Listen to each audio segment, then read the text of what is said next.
पश्चिम बंगाल की राजनीति इस वक्त ऐसे मोड़ पर खड़ी है जहां एक बड़े खुलासे ने पूरे राज्य की हलचल बढ़ा दी है। आने वाले विधानसभा चुनाव से पहले चुनाव आयोग की एक घोषणा ने सियासी तापमान अचानक तेज कर दिया है।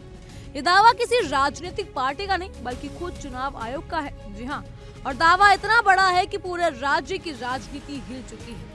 आयोग का कहना है कि पश्चिम बंगाल की मौजूदा वोटर लिस्ट में करीब 26 लाख ऐसे वोटर्स हैं जिनके नाम 2002 की मतदाता सूची में मैच ही नहीं होते हैं। यह आरोप नहीं बल्कि आधिकारिक आंकड़ा है जिसने बंगाल की राजनीति में हलचल मचा दी है। ममता बनर्जी लगातार इस प्रक्रिया का विरोध कर रही हैं। विपक्ष इसे चुनावी साजिश बता रहा है और इसी बीच बड़ी संख्या में लोगों का बांग्लादेश की ओर जाना और भी सवाल खड़े करता है। चुनाव आयोग पूरे देश में और खासकर पश्चिम बंगाल में वोटर लिस्ट को दुरुस्त करने के लिए विशेष गहन परीक्षण यानी SIR कैंपेन चला रहा है। बिहार की तरह बंगाल में भी इस प्रक्रिया को लागू किया गया ताकि आने वाले चुनाव से पहले मतदाता सूची में किसी भी तरह की खामी ना बचे। लेकिन जैसे ही प्रक्रिया शुरू हुई, राज्य में कई चौंकाने वाली चीजें सामने आने लगी। बहुत से लोगों ने खुद स्वीकार किया कि उनके पास भारत में रहने के वैध कागजात नहीं है। कुछ मामलों में ये भी पता चला कि फर्जी तरीके से वोटर ID कार्ड बनवा लिए गए थे। यही वजह है कि जब चुनाव आयोग ने 26 लाख संदिग्ध वोटर की जानकारी साझा की तो राजनीतिक गलियारों में हड़कंप मचना स्वाभाविक था। चुनाव आयोग ने अधिकारियों को बताया कि जब मौजूदा वोटर लिस्ट की तुलना साल 2002 से 2006 के बीच तैयार की गई SIR सूची से की गई तो लाखों नामों में मेल नहीं मिला। बुधवार दोपहर तक 6 करोड़ से ज्यादा एम्यूनिशन फॉर्म डिजिटल रूप से बदला जा चुके हैं और इन्हें मैपिंग प्रक्रिया के तहत पुराने रिकॉर्ड से मिलाया जा रहा है। इस मैपिंग में ये देखा जा रहा है कि किन नामों का मिलना पुराने रिकॉर्ड से होता है, किन के माता पिता के नाम पुराने दस्तावेजों में दर्ज हैं और कौन ऐसे हैं जिनकी पहचान अपने आप में स्थापित हो जाती है। इस बार प्रक्रिया को और सख्त बनाने के लिए अन्य राज्यों की वोटर लिस्ट भी शामिल की गई है ताकि वेरिफिकेशन और ज्यादा सटीक हो सके। अब सबसे बड़ा सवाल और पेचीदा सवाल यही है कि 26 लाख वोटर कौन है? क्या ये लोग वाकई नए मतदाता हैं? क्या इनमें बड़ी संख्या अवैध घुसपैठियों की है और क्या ये सिर्फ रिकॉर्ड आधारित गड़बड़ी है? शुरुआती जांच में सामने आया कि कई मतदाता पहले दूसरे राज्यों में रहते थे और बाद में बंगाल में आकर बस गए।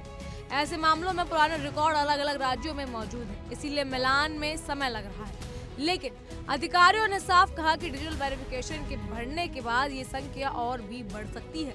राज्यों की राजनीति में ये मुद्दा सिर्फ प्रशासनिक नहीं बल्कि चुनाव से पहले एक बड़ा राजनीतिक सवाल बन चुका है। मुख्यमंत्री ममता बनर्जी इस पूरी प्रक्रिया का जोरदार विरोध कर रही हैं और इसे साजिश बता रही हैं। जी हाँ, दूसरी ओर विपक्ष आरोप लगा रहा है कि बंगाल में फर्जी वोटर्स की संख्या हमेशा से ज्यादा रही है और अब SIR की प्रक्रिया से ये सामने आ रहा है।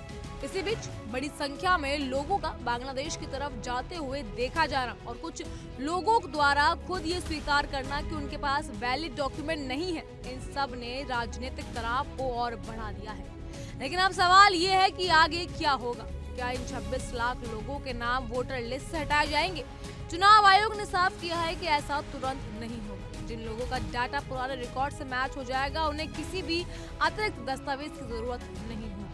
लेकिन जिनके नाम पुराने रिकॉर्ड से मैच नहीं हो रहे उनकी दस्तावेज आधारित जांच की जाएगी। आयोग का कहना है कि किसी योग्य मतदाता को बिना उचित जांच के सूची से बाहर नहीं किया जाएगा। इस पूरी प्रक्रिया का उद्देश्य भविष्य के चुनावों से पहले वोटर लिस्ट को ज्यादा सटीक, पारदर्शी और भरोसेमंद बनाना है। पश्चिम बंगाल में चुनाव से ठीक पहले इतना बड़ा खुलासा होना अपने आप में राजनीतिक रूप से बेहद अहम है।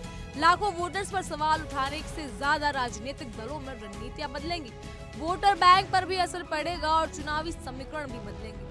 लेकिन ये साफ है कि SIR प्रक्रिया के साथ बंगाल में राजनीति अब एक नए दौर में प्रवेश कर चुकी है, जहां हर कदम, हर दस्तावेज और हर दावा आने वाले चुनाव की दिशा बदल सकता है।